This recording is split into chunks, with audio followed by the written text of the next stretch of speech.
So I went to Sheffield to speak to, obviously, Kevin Blackwell and Sam Ellis. Got over there, it must have been 20 to 12, and we had a quick chat.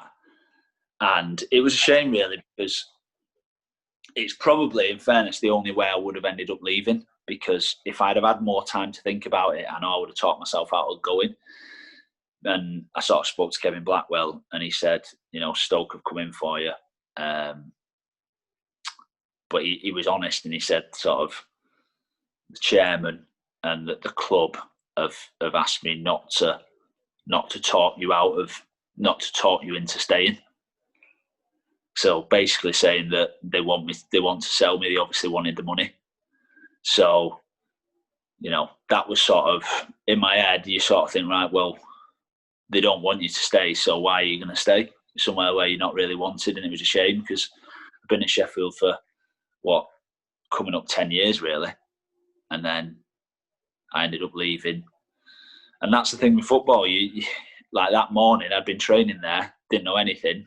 I'd spent the last 9 years there, and then in an instant, you never go back again. Obviously, I've been back to watch games and stuff, but you don't play for them again. So yeah, then the next day I was in at Stoke, and then that was that. Tony Pulis spent an initial $2 million for you to bring you to Stoke. Yeah. How did you initially settle in Stoke, and what was your first impressions of Tony Pulis? I found it. I'll be honest with you. I found it really difficult going to Stoke. Really difficult from a personal point of view. Wasn't necessarily anyone's fault at Stoke, but I'd been at Sheffield for so many years. I just got used to the surroundings. It was like being at sort of home, if you like. And I went into a new environment, and I just found it really difficult to adapt. Obviously, you don't know anyone. I'd gone from travelling 10 minutes from where I used to live, and then I was travelling sort of 45 minutes to an hour. I found that difficult. But I think the main problem I had is going to Stoke was he didn't put me straight in the team. And then from being at Stoke, I mean, Tony Pulis, I really liked Tony Pulis as a guy. He was a really good guy to me. There was no problems other than the fact that he never played me. There was no arguments, got on well with him, not a problem. But when you go somewhere new, you need to go and play, because that settles you in. And I was there for 4 years, and I don't think I ever felt settled there, because I wasn't playing. I went on loan a few times, but yeah, I found it really, really hard. And also, when I went there, I play centre midfield for Sheffield, whereas he signed me, and at the start of my career at Sheffield, I played on the left a little bit. And then when I went there, he wanted me to play on the left, and he wanted to play on the right. And I was like, that's not where I play. And I think really Tony had sort of signed me as more of a number, rather than thinking, you're going to go into the team and play now. Because obviously for the Premier League teams, you can't take people on loan. They'd just gone up. They probably had needed a bigger squad. And I think he'd sort of thought the last hour, right, who can I get in? And he put an offer in for me. And it just never worked from a footballing perspective. I found it difficult. The training was difficult to adjust to. I wasn't used to that at all. It's very, it's quite difficult. I think anyone who's played for Stoke under Tony can only really appreciate what I'm saying, where it's just a lot of shape, going through different stuff. And, I'll hold my hands up. His record at Stoke was incredible, and he did so well, so you can't sort of criticise it. But from a player's point of view, when you're not used to training like that, it's really difficult to adapt to.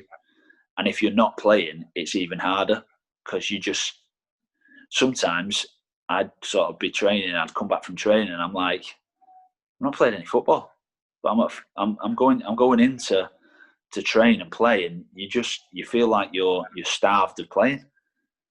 And it's just really, I just found it really, really difficult, as I'm sure did quite a few other players as well. Was Tony Pulis quite hot-headed at times? Yeah, I think he was. He was, but he was not necessarily with the players so much. He'd get frustrated with the referee, as a lot of managers do. No, actually, do you know what I'll tell you about? He was the type of character, Tony, where if you got on the wrong side of him, that was you done. If he didn't like you, or he felt that you were causing him and the team a problem, then you might as well get your bags and get yourself off, because he wouldn't tolerate it. He just weren't having it. And you'd sort of, maybe that's the way I should have acted if I wanted to leave, to be honest. If I'd have started to get on his nerves or whatever, he'd have had me out the door. Well, that's sort of not my character. Did you see him bomb people out of squads, and quite sharply and quite quickly, if they weren't for him then? Yeah, I think we had a lot of players there, and we played a certain way, and it was effective. It really was effective, and he, like I said before, he did such a good job there. But certain lads just didn't sort of fit the mould, and I think I was one of them. And yeah, it just didn't work for me. But you know, like I said, I wasn't playing or contributing at all, but if I've ever seen him, you find at some places managers, if you're not doing it, they'll just blank you or they're not interested. But he was great. He'd always have a chat with you, say hello, morning, not a problem at all. So you couldn't it was quite hard, because when someone's not playing you want to be angry at them and hate them, but it weren't sort of that scenario. But I just found it, really, really difficult at Stoke to adjust and adapt. And yeah, it wasn't the right fit for me, really, to go there. In hindsight, I wouldn't have gone now. You had loan spells from Stoke at Derby County and Preston North End, Barnsley and Leeds before signing permanently for Leeds. Do you feel that Leeds was the club that you needed at that time? And talk me through that transition of switching to Leeds United. Yeah, I think I did. I was at a point where I'd been at Stoke, and my head had just gone with it. I'd just come to the end of my tether. I weren't playing. I needed to just go and play football somewhere. And obviously, I can remember the gaffer, obviously Neil Warnock was the manager at Leeds. I can remember him ringing me out. I was on the train to Stoke, and I remember him ringing me. And as soon as I heard his voice, I thought, please to say what I'm hoping you're going to say. And he was like, do you fancy it? And I was like, absolutely. And obviously Leeds is, from where I was living in Manchester, it's only 45 minutes an hour. And it was just exactly what I needed. It was a big club. Obviously they had big ambition. And yeah, I needed just to go somewhere, play, know who I was dealing with, know that the manager had confidence in me. And it was just the ideal fit for me at that point. And I'd really stopped enjoying playing football at that point, just before I'd gone to Leeds, where I was like, this is just... And obviously some people think, and if you say that, some people will be like, what are you on about? You're playing football, you're being well paid for playing, you're being really childish and over the top for saying that. But you're not, as a footballer, you're not thinking about certain things when you're in that situation. You enjoy playing. That's what you want to do. And I just wasn't playing. I wasn't enjoying it. And every day going in was just hard work. And it was just a case, just going through the motions to just go in and do it. But then to go to Leeds, it just got my sort of bounce back for football. And then I started playing. And yeah, I played all the games from when I signed in September till I think my loan was till Christmas or January. I think it was December 19th. And yeah, played all the games, really enjoyed it, had a really good patch of form, scored some goals, and then they signed me then in the January, and it was, it worked out really well. And Leeds is such a fantastic club. I'm so happy that they've gone back up, because it's just made for the Premier League, and people always used to say, yeah, they deserve to be in there. They've got to get there. And they will be a massive addition to the Premier League. It's the stadium's fantastic. I used to love playing there. Obviously, the supporters are passionate about it. They expect your team to play a certain way, which I'd not encountered before, actually, where they just don't accept you launching it. Basically, if you don't play the right way, they won't be happy. So, yeah, it was just what I needed, and to go there with Neil, it worked out really well for me. A lot of players say you don't realise how big a club Leeds is till you play for Leeds. No, I knew it was a big club. And obviously, I speak to my dad, and Leeds had a lot of success. Was it the 70s? They had a lot of success. And obviously, the amount of it's weird when you sign for them. It's amazing the amount of people who you then come in sort of contact with who are Leeds supporters. Who you were like, oh, I didn't know you supported Leeds, and they're like, yeah, I've supported them for years and years. They've got such a big following of not just younger fans, but quite older fans who've obviously supported them through that time. But like the stadium's massive, training grounds fantastic. It's you don't realise until you get there, I don't think, of how big a club it actually is. Did Neil Warnock mellow a little bit at Leeds? Had he sort of chilled out a little bit by this stage? No, I don't think so. He still had the fire in his belly to want to win and want to do well and be successful. And I believe if they would have kept him, he would have been successful and he would have got them up. But I just think at the time Leeds didn't have that patience as a club. They wanted it straight away. And if they'd have given him another year or two, he'd have done it. And I think it's hard to argue against that if you look at his record since. So I think he would have done it, and he was obviously determined to do it as well. But like I say, at Leeds, it's difficult because if you don't get going and have that instant success, the fans are so intense. It's difficult. Leeds, like people say, they have got fantastic fans, and they have got fantastic fans, but it works for you and it can work massively against you, because if it's not going well, they're an hard group to play in front of. They're very expectant, and then if it's not going well for a manager, he'll know about it. After Neil Warnock departed Leeds, did you feel that your tenure at the club was also coming to an end with the new manager coming in? Can you talk me through that period? Do you know what? I didn't. I was so back into the groove of playing again. I'd had a good few years where I weren't enjoying it. Brian McDermott came in as manager, and I just thought, right, I'm going to prove to him that I should be playing. And it was quite difficult actually, because he was a manager who came in and sort of wanted to go his own way, and I was quite frustrated at times with him, because sometimes as a manager and as people, and I understand this, and it happens, when you have something in your head that you want to work and you want certain people to be playing, it's hard to deviate from that. And I found myself, I was performing, in my opinion, well enough to be playing in that team. But I think Brian had other players what he wanted to play in that team, and he was waiting for them to get to where they needed to be, to get in there and perform as well as he wanted them to. And it weren't happening for them, but he was refusing to then put the likes of myself in the team who deserved to play. And it was the first time I'd sort of encountered in my career where I thought, he doesn't want me to play here.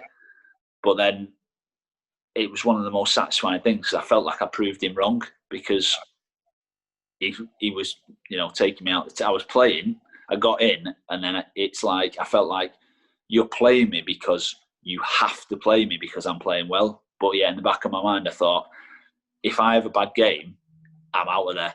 Whereas sometimes, if a manager wants a player in there, he can have a couple of bad games and he'll still play. So, it swings and roundabouts though, because I probably had that luxury at Sheffield United under Neil Warnock, where I probably had poor games, but yeah, I got the nod for the next game because he knew what I could do. So, but yeah, I ended up, finishing and playing a lot of the games under Brian towards the end of the season. I think he reverted back to me. Thought, well, he has been doing it, so I'm going to pick him. The next season, did the frustrations of being in and out of the team sort of get on your nerves a little bit? Because I know you went on loan to Millwall for a short spell. So was that to do with not being picked regularly enough? Yeah, it was difficult because Brian left. I think Brian was only there maybe a season. And yeah, he was. He was there for just over a season. He was there. And then they brought Dave Hockaday in. And again, Dave was more of a coach than a manager, but really, really good coach. And I liked him. And I played a bit under him at the start. And then he got sacked. And then we had a foreign manager came in. And that just didn't work. He didn't speak English, and it wasn't good. We were training with Fleming. We were starting training at like 2:00 in the afternoons. The lads were going bonkers. It was one of them ones where they were sort of going, right, well, you play on a Saturday at 3, so we'll set your body up so you're ready to go at 3. And none of the lads were having it. It was like, this ain't working. Like, everyone's like twiddling the thumbs in the morning, waiting to get going, and everyone sat in traffic on the way home after training. It was a nightmare. So he only lasted about 6 weeks. That was carnage. And then Neil Redfern got the job. And then he did all right, actually, Neil Redfern. He got us playing again, and that weren't too bad. But then the problem I had at Leeds was, in that year, my last year, is I knew my contract was coming to an end, and the start of the season I hadn't been playing, and I thought, I'm getting to 32 now.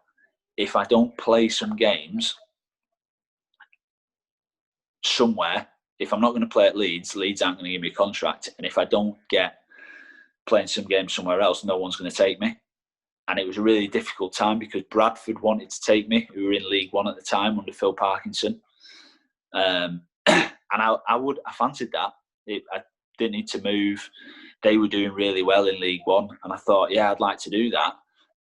But they weren't offering to pay that much of my wages, but I think we would have worked it out. But then the difficulty was that Millwall then came in for me, and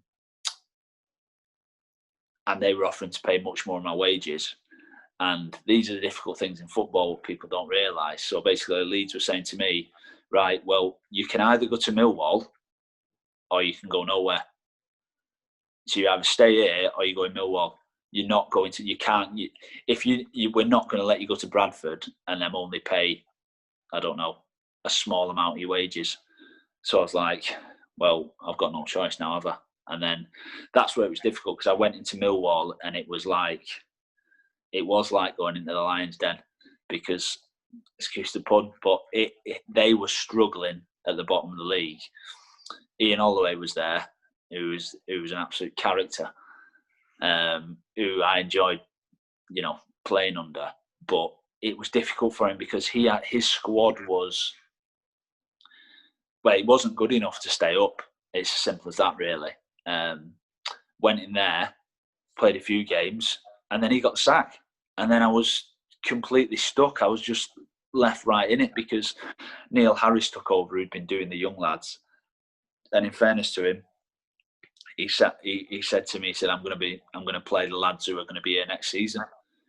And I was like, well, I understand that, because, it makes sense, really. You're not going to play someone on loan who, the club were going to go down. They were going to have to sort of start again, sign new players.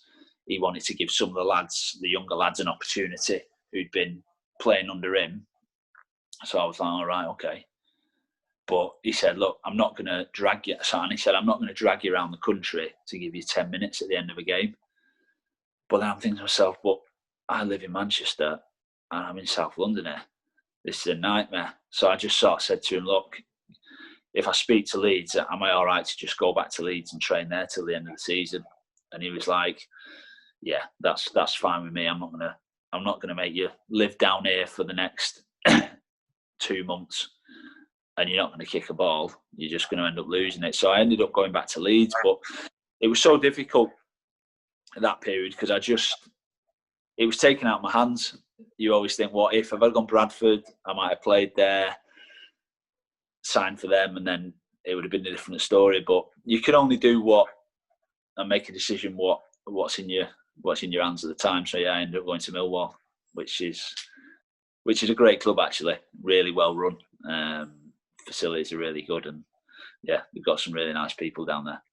Under your short time under manager Ian Holloway, obviously one of the game's big characters, have you any interesting moments or anecdotes or stories from your time with Ollie that you can share with us? Well, I wasn't with him for that long, but obviously he has got a reputation as to what he's like, and he is a character and what have you.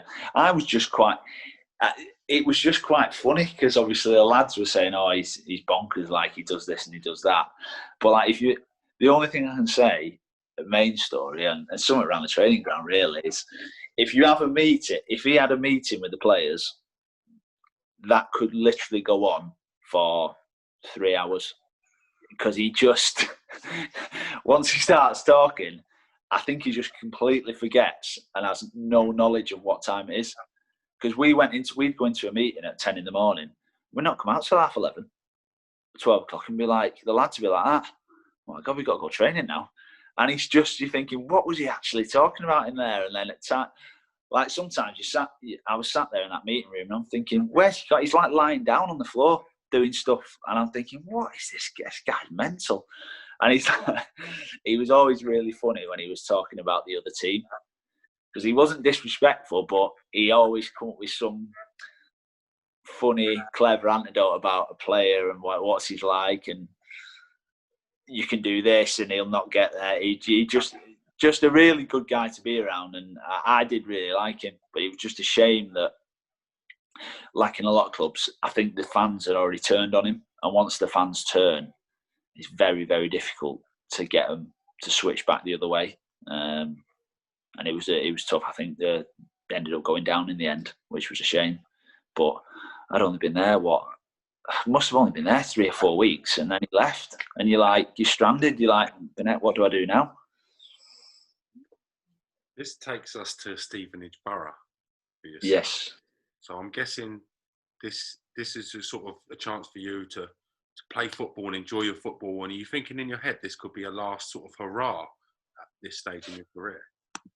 Well, do you know what? It's a weird one, Stevenage, because you sort of think to yourself, how did I end up down south again playing at Stevenage from I'd never have thought I'd have ended up playing down there. But basically what happened is I came out of Leeds, out of contract, and I was going to go and play in that Indian Super League. I was going to go and play in that Indian Super League over there for David Platt's team. Was this quite advanced, the talks for this then, for the Super League and stuff with Platt? You'd quite moved along with the negotiations? Oh, yeah. I had the offer. The offer was there. They offered it me straight away to go over and play there. I can't remember what the team were called now. David Platt's team, anyway. And they made me the offer to go over there. And I was sort of contemplating it. And I was thinking, I don't know. I was like, I don't know whether I fancy this. I sort of did because it was a good offer, and it was like maybe 4 months. And I thought, no, it could be all right. That obviously, me and my wife. I wasn't married at the time, but I was thinking, it'd be a good experience. We didn't have any kids at the time, and I thought, it'll be good to go over there. But then when I spoke to them, they were like, oh no, you just have to go on your own. And I said, oh, right, well, why is that? And they were like, well, basically what you do when you go over there, you don't sort of live anywhere. You just go from hotel to hotel. Because say you play a game, you don't sort of play a home game, then play an away game, and then come back to where you live and do it like that. You'll go to an away game, play the game, and then you'll just fly from there straight to another away game. And I was like, what? So you're just in the hotel basically for like 4 months? And they were like, yeah, that's how it works. And I was like, oh no. That I thought that's not gonna be right for me. And I had another worry as well, James. I was thinking, if I go and play in this Indian Super League for 4 months, I don't know whether I'll get another club when I come back. I thought, I don't know whether people will, in January, want to take me, because they'll think you weren't playing at Leeds, you've been playing over in India. Obviously, the standard's not going to be as high. I thought that could be done in football, and it just didn't feel right to go. And I sort of decided against it. I thought I'm not going to do it. So that was gone. But by that time, sort of people had gone back for pre-season by now, because that Indian league didn't start till I think it was like September. So people had gone back to pre-season, and I'd missed out. And it's really difficult, James, because I've not been in this situation before as a player. If you come out of a club, say you come out of a championship club, as I did, you find that teams at League One and League Two, they're very dubious on whether they want to sign you or not. And I couldn't believe how difficult it was to even go in and train with someone, because a lot of the club's mentality is they think that, well, there's no point getting him in because we can't offer him anything, in the sense of, if we offer him something, he won't sign it. So what's the point getting him in? That was sort of the mentality that I was getting back, as if they're thinking, well, yeah, you can come in and train, but whatever we offer, you're not gonna sign it, or a lot of them think that you're gonna go down there and you're not gonna give it everything, and you're just looking for a contract, and you're not gonna contribute, etc., etc. And it was really difficult to actually get in and even go and train anywhere. So I was, for a little bit, I was training at Bolton, which is really close to me. One of my friends knew Neil Lennon at the time, and he let me go in and train with the under-21s there, which was good. And one of the guys who run the under-21s, Andy Hughes, do you know him from Reading? Andy Hughes, yeah, I know him. He played centre midfield and wide right, yeah. Reading. Yeah. He's that guy. He was what's it called? He was taking the young lads at Bolton, and he just said, "Oh, one of my mates, Kev Watson, he's at Stevenage, and they need. Do you want me to have a word with him?" So he said, like, "Oh, yeah, come down and do some training." And to be fair, I think the only reason I really went down was because my wife now, she's from down that way, and Stevenage is close to where she's lived before, so I sort of knew the area a little bit. And I went down and trained, and I thought it might be, I don't really know, because it was quite far, and I thought, well, what am I losing by going down and training?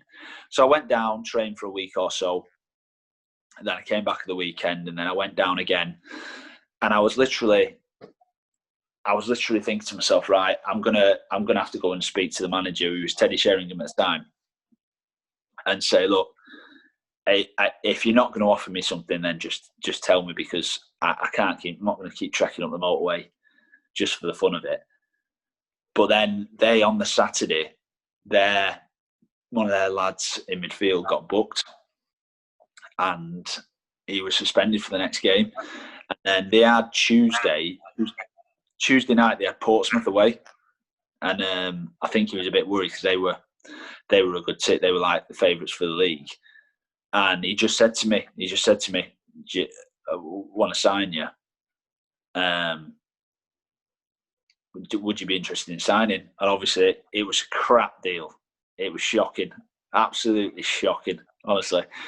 And he was like, "That's all because obviously I've signed a lot of lads in summer. That's all I can do." And it was like, he only wanted me to sign initially for a month, and I was thinking, I'm not having that, because he's just trying to offer me this, give me this just to play in a couple of games, and then I won't be playing. But I couldn't do it for a month, because if I'd have signed for a month, I then couldn't have signed for anyone until January. So I'd have been screwed. So I said, no, the least you're going to have to do is till January. So he said, all right, go on then. I'll do it. So I signed for them, played from that first game against Portsmouth, all the games up to the January. And then obviously he wanted me to sign again, and then I signed for 18 months then. But if I'm being honest, Stevenage was brilliant down there. I absolutely loved it. The training ground, obviously the ground's not that great, but if you're a home player, it doesn't affect you as much. And a away person going there, they'd be like, oh, flipping out, I've got to play here. But the training ground is spot on. It's such a good training ground. And I was really impressed by it. The lads were great. And I just had a great 2 years there. I never regretted going down there at all. And at that point in my career, it was just about, I wanted to play and just enjoy playing. And I did. It was good. What was it like playing under Teddy Sheringham, and what was Teddy Sheringham like as a manager? I really enjoyed it, playing under him. I thought he was good. I think the only problem Teddy had, and I think he'll probably say this himself, was probably a lack of knowledge of the level, of League Two level.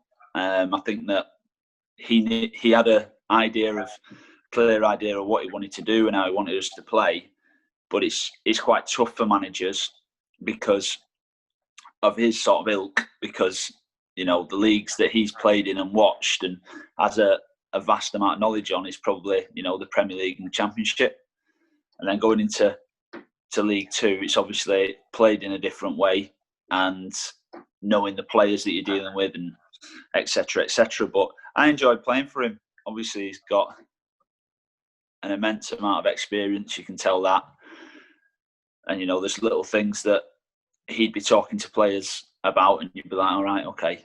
And people, not just myself, but I'm sure we're thinking no one's sort of spoken to me or said that to me before.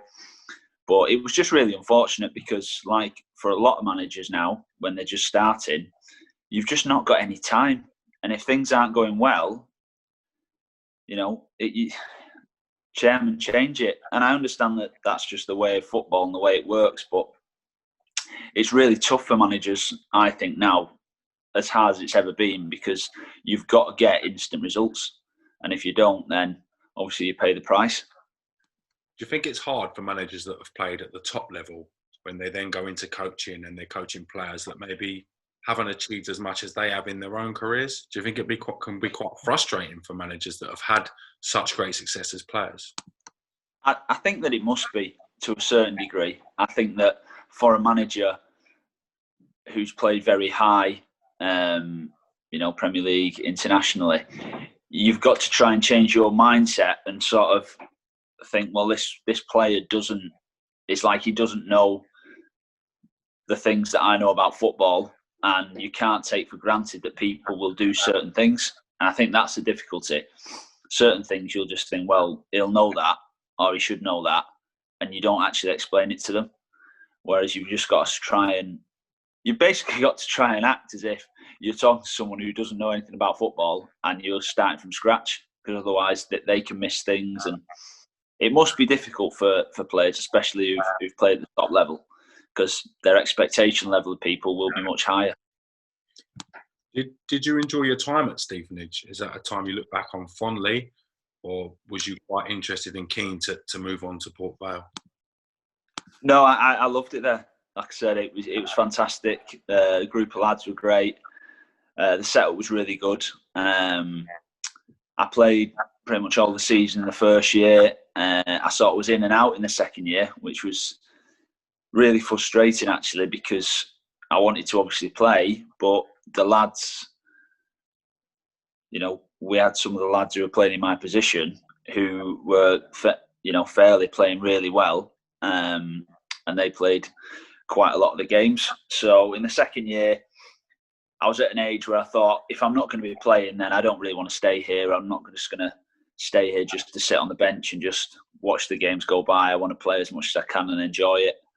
But as far as my experience at Stevenage, I definitely have no regrets. And it's quite strange because I never pictured myself being down there and enjoying it so much. So yeah, it was great time. Talk to me about moving to Port Vale and everything that went along that, because at this time in your age, you're a senior player. No doubt you want to be playing games week in, week out while you can.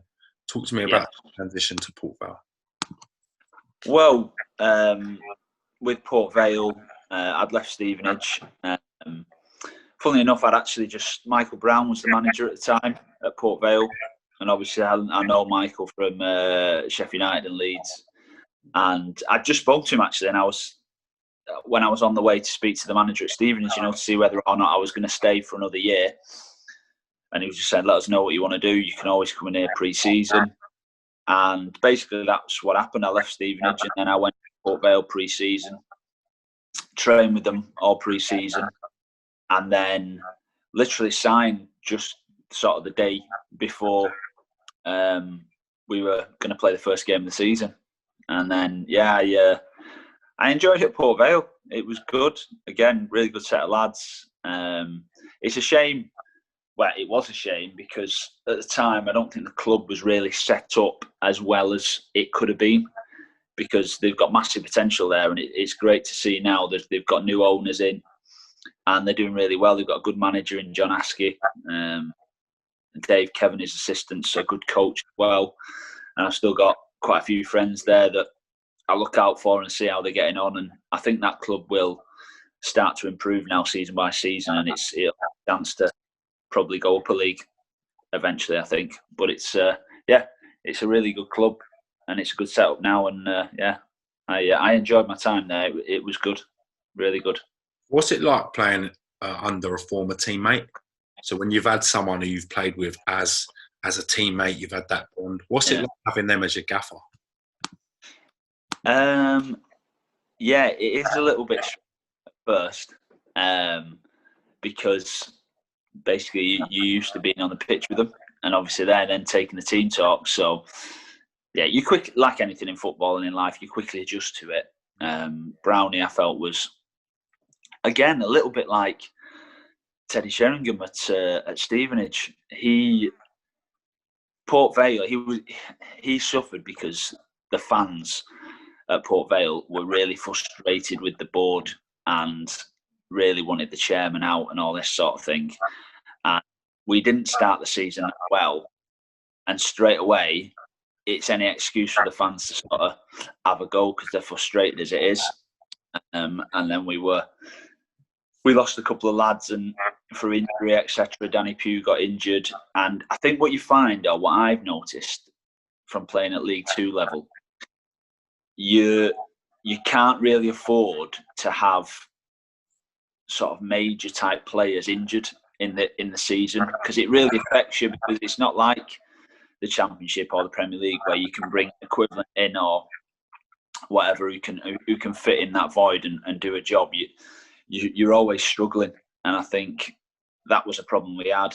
It was a new bunch of players. Everyone needed time to settle, and it just wasn't the case. And like I say, unfortunately, Michael left, and then Neil Aspin replaced him. I think it was before, I can't remember if it was before Christmas or after Christmas. I think it was before Christmas. And we were in a relegation sort of fight for that season, if you like. We could never really pull away from it. And it was a long season, but I really enjoyed it. Played lots of games. And another thing, actually, as well, what ironic people don't realise about going to Port Vale is players coming in.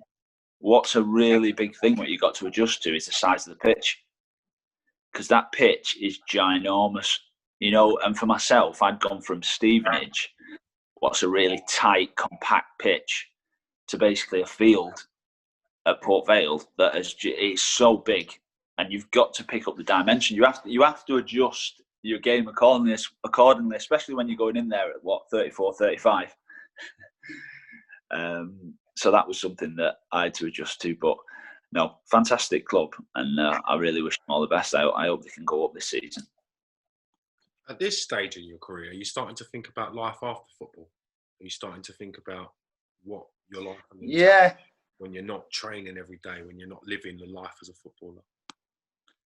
Yeah, well, you've always got it in the back of your mind that, at some point, you're going to have to stop playing. And I'd done some of my coaching badges. I finished my UEFA B when I was at Stevenage, which was good. And then I didn't really know well, I still don't really know what I'm going to do long term after football, but it does start to pass through your mind what you're going to do. Could you be interested in this, interested in that? And really, I should have maybe made some earlier plans to prepare myself. But I just think when you're involved in playing and your head's on playing a game, training, etc., and you're enjoying it, you don't think it's ever going to really come to an end, even though you know it will. So yeah, it definitely does start to come into your mind and start to contemplate what you're going to do, because you have still got a lot of time. It's not like you're retiring at 55, 60. You're 35, 36. So there's a whole bunch of time to sort of start a new career, really. Is it difficult as a footballer when you decide to hang up your boots to fill the void, A, of the time, B, of the buzz of playing football, and then C, the financial sort of side of it? Because you've had that high earning capacity. To start something from scratch or to start at the bottom of something again takes a lot of motivation. How did you handle that? Well, I'm still sort of trying to handle it, really. It is difficult. I think the first thing that springs to mind when you finish playing that I found is difficult is you lose basically a routine what you've had for the last 20 years. So you normally get up and you go to training, you sort of week maps out for you, train Monday, Tuesday, have Wednesday off, train Thursday, Friday, play on a Saturday. And then all of a sudden someone sort of says to you, right, you're not doing that anymore, or you make that decision that you're going to stop playing, and that doesn't happen anymore.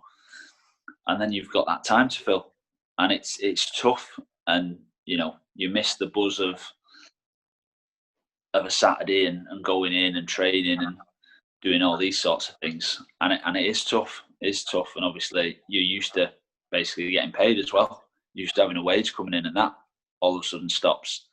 So it's a big sort of not a massive adjustment for any player that stops playing, and that's why really ideally you want something to go straight into and take your mind off what's just happened. But yeah, I'm okay, but don't get me wrong, but it's been difficult to just all of a sudden stop playing and then not know what to do. It's more the routine for me, to be honest, because my second year at Port Vale, I didn't really play, and I sort of eased myself out of it and sort of eased myself into retirement. But I was still going in training and being around the lads, and it's in football, you're given a group of mates. No matter what happens, you are given those mates. You see them every day, and you're around them, and all of a sudden that stops. And it's only natural that you're going to find it strange to adjust to that. And yeah, I'm still trying to adjust to it. I'm absolutely fine. I'm enjoying life, but it's it is hard. And I think it doesn't surprise me when you read about players that are really struggling and they might be drinking a lot and gambling, and all of a sudden they've lost all their money, because I think a lot of people, you're constantly searching for that buzz that you've had from going in training and playing on a Saturday. And yeah, I think really, the PFA do a good job, but I just don't think players turn to them enough, really, and I think they need to. Have you any aspirations or long-term plans to be in the football management pyramid or into the coaching side of football full-time? Is that something that you see yourself doing? Well, if I'm honest, when I was playing, I wasn't really pulled straight away to do the coaching, whereas I felt right, as soon as I finish playing, I'm going to go straight in and do coaching. I don't know why, it's just not necessarily grabbed me like that. And regards going into management, etc., I've spent a lot of time while I've been playing, traveling around, doing this, doing that, and I just think I look at it and I think, right, coaches and managers, I just don't think there's any stability with it at all, and it's difficult. And you've got to, if you're going to go into it, you've got to be prepared, I think, to go and live anywhere, any club, whatever it might be. You've got to really commit yourself to it and go, right, I'm going to do this. But there's only 90 odd clubs, so it's very difficult to get a job. And what you see with, I think, at certain levels, where someone like myself would probably have to go in at a League One or League Two club. And like I discussed before, if you don't get instant success, then you're out the door. So basically, you can do all your coaching badges, prepare yourself, do all the work you possibly can. You go into a club and you've probably got 3 or 4 months. And if you don't hit the ground running, you're in trouble. You get sacked. And then where do you go from there? So you've been in a job for 6 months, your first club. No one else, you've not managed anyone else. Who's then going to employ you, and where do you then go for? And I think that's where the motivation thing comes from. You've got to think, right, well, do I want to be a manager in non-league and below? And do I want to take my time to build it up over these years? And I think that's where the love of coaching, and you've got to be committed and want to do it. And I don't know whether or not at the minute I'm feeling that way. I mean, if anything, interestingly enough, since I finished playing, I've sort of felt like I need a bit of a break from football. Like, I used to watch every game under the sun, any game on Sky, anything that was there, I'd watch it.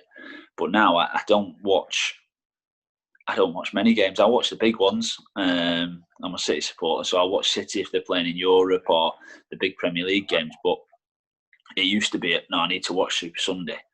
But if anything, I've needed to have a little bit of a break of it. And I think that's to do with just trying to adjust to coming out of it, and just sort of re-level yourself and think, right, well, it's not by watching it. It sort of makes you think, right, I want to get back in and be playing again. But obviously you can't. You've had a fantastic career. You've had a bond and affiliation with every club you've played at. You've been well liked by your teammates and your fans. If you could change one decision you made in your career, or one decision that you didn't make, what would that be? I think if I was to change, I never like to look back like this and look at certain things and think, if I'd have done that, because you just don't know. Every decision you've made has led to where you are now. But I think if I'm looking at it, I probably wouldn't have moved to Stoke, even though Sheffield United were saying, yeah, you can leave. I think I would have probably waited, and even if I had eventually left, maybe gone to a club that would have suited me a little bit more with my style of play. Don't get me wrong, there's some fantastic people at Stoke. I like Tony Pulis, really good manager, but from a footballing point of view, it just didn't fit right for me. And I miss maybe 2 or 3 years of my career there in the middle. I sort of missed out on, and I didn't play enough football. But then, certain things, I'm the type of person where I look at that and go, yeah, you didn't play then, but you played a hell of a lot of games at Sheffield United and you haven't picked up any major injuries. So I could have had a couple of major injuries, and that time could have been. But from the way it's gone, I think if I'd have maybe not joined Stoke and just stayed where I was, you never know what could have happened. Because that season, actually, when I did join Stoke, we stayed up, Stoke, and Sheffield United lost in the playoff final. So, it's fine margins, isn't it? I could have stayed at Sheffield United and we might have gone up and Stoke might have come down. But, yeah, I think from a footballing point of view, strictly, it was probably the wrong decision, the wrong club to join in Stoke. But it still helped me along the line, and, probably helped me going into, by the time then I'd been at Stoke, I adjusted to going to Stoke was a realisation of what football actually is. And it was a case of being at Sheffield United, it was like a family feeling, and I felt like I was in it with all my mates. And then going to Stoke is when I felt like, actually, in football, you're actually quite lonely. It's sort of every man for himself, and you just go in, train, go home. Whereas it didn't feel like that at Sheffield at all. But that probably shaped me, being at Stoke, for going into Leeds, and changed my mentality a little bit for the better. You've been fortunate enough to play under some brilliant coaches, some fantastic managers, the likes of Neil Warnock, the likes of Teddy Sheringham, the likes of Michael Brown. What one person or what person would you say gave you the most information that you found valuable, that suited you as a player? Someone that was always spot on with their information that you received? I think I would have to probably say Neil Warnock. Obviously, he spent the most time with him at Sheffield and then at Leeds. And I just feel that at Sheffield, I just felt he always used to get it right, what he used to say to myself and to obviously other players as well. But from a personal point of view, he'd always encourage me to just play my own game. He knew when to give me a bit of a kick up the backside, and he also knew that probably if he was too hard on me, I might my shell a little bit. And I always think that, like for example, when I was playing well at Sheffield, I can remember when I first come into the team. I can remember I sat on the bus at the back of the bus. It was actually, I'll tell you when it was. It was on the way to that Norwich game that I mentioned about when he hammered me about that when I didn't make the right pass to try and get that fourth goal. We was on the bus down to Norwich, and then he calls me from the back of the bus going down to the front. I thought, oh no, what's going on here? What have I done? And he sort of sat me down, and he went, because I'd started the season really well at this point, really well. I scored a couple of goals. I'd moved slightly to the left, and I was just attacking, dribbling, and sort of playing really well. And he'd sort of pulled me to the front of the bus, and he went, "Why do you think you've been playing well?" And I didn't understand what he was. He was basically asking me why I felt I was playing well, to make me realise what I was doing well, so I'd keep doing it. And I said, and at first I went, well, I'm just running with it. Because when I was getting the ball, I was just running with it and sort of going past players and sort of making things happen. I was just being positive. And he was like, yeah, exactly. So he said, just make sure you keep doing it and realise what you're doing well and replicate it. Because I think his concern was just to think, well, it might be just sort of a flash in the pan. A few things have just happened and gone well for you in the game. But that was his way of sort of telling me what I was doing right, and just to make sure that I kept doing it and don't sort of let your standards drop. And I just always felt that he always used to say the right thing at the right time.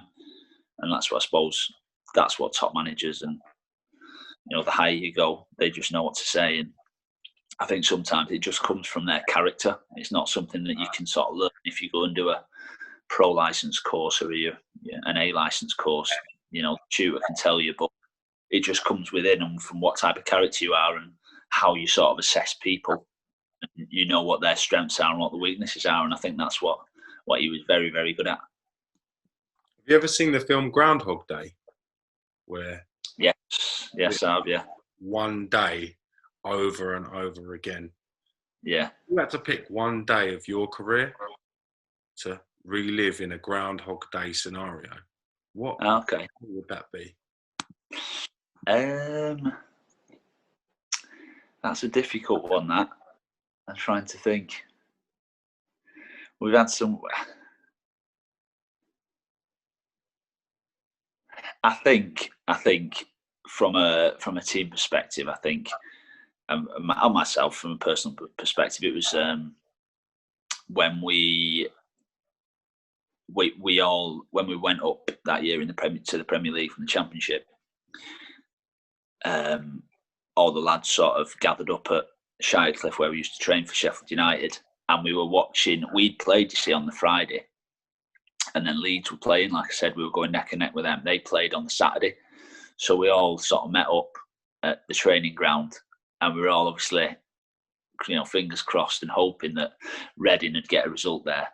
And we'd all met up there. We were watching the scores come in, and Leeds were winning 1-0. And everyone was like, "Oh, Jesus Christ!" Because we were all ready to go out, and we were all hoping that we were going to celebrate, etc. And then we were like, "Right," got to about the 87th minute, and then Reading scored, and obviously everyone went mental. And then it was just brilliant, because obviously it was that massive relief of, we've done it. You know, we can relax a little bit. And yeah, that was a great day. That was a really good day.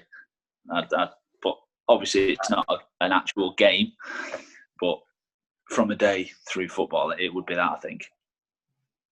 I've absolutely loved chatting to you about your career and stuff. It's been a great James. you're on the channel. Where are you at now, and what are your plans in this moment going forward? Well, at the minute, since I've finished, I've set up an academy in Manchester called the MT18 Academy. So that's started. Obviously, it started last September, but obviously with what's happened with this pandemic, etc., it had to stop in March, which was a shame because we were really getting going with it. So it's just a case of trying to build that up again. I've started with that, which has been positive, and I'm still sort of trying to find that niche of what I really want to do, because I think sometimes you fall into certain things and then you start doing it and you're like, oh, I'm doing this. But as of yet, I've not really decided what, because whatever I do, I want to do something that I'm sort of passionate about and I'm really invested in it. I don't want to just do anything just for the sake of it and go through the motions. And that was one reason why I decided to stop playing. So yeah, I'm still searching for what I'm going to do. But yeah, I've started this academy, which has been great. So I'm just cracking on with that. We've seen other players that have had long careers at certain clubs go into ambassadorial roles. All right, yeah. Do you see yourself potentially working with Sheffield United in some sort of ambassadorial duty in the future? I mean, yeah, that'd be great to do something like that. I would be interested in that. I mean, the only thing with Sheffield, it's a fantastic club, but obviously since I've been there, it's quite a bit has changed now because there's a new guy in charge. It was Kevin McCabe before, and he was basically owned it since I've been there. He's no longer, should I say, sort of owning the club. So whether or not that would be possible, I don't know. Something like that would be great. It'd be great to be involved in a club, and with Sheffield United especially, because it's close to my heart in that sense. So that'd be great. But yeah, I think something like that would be really good. Keep in touch with football. You still watch the games, speak to people about it, and yeah, I'd enjoy doing something like that. Well, hopefully we hear news on an opportunity for yourself back within the game in some sort of capacity. Yeah, I hope so. Coaching, management, ambassadorial, or even dare I say punditry. Is that something you've ever contemplated getting involved in? Yeah, I'd like to do that. I feel like I'd not be too bad at that. But it's a very difficult thing to get into. From speaking to some, friends who are doing it, it's hard because there's so many people wanting to do it and so little spots to actually get in and do it. But I think I'd enjoy doing that. Talking about football is great. And I think I would definitely enjoy it. Punditry is, I'm always interested to listen what other people say. Sometimes now, when I do watch the games, I'm more interested to watch the analysis than the actual game. So that's quite good. But no, it would be something that I think I'd enjoy, James. Tonge, I've got to say I've thoroughly enjoyed the company. Thank you ever so much for giving me some time and talking about your career and stuff. It's been a great pleasure. And no problem. I look forward to catching you again in the future real soon. Thank you very much. Top. Thank you, mate.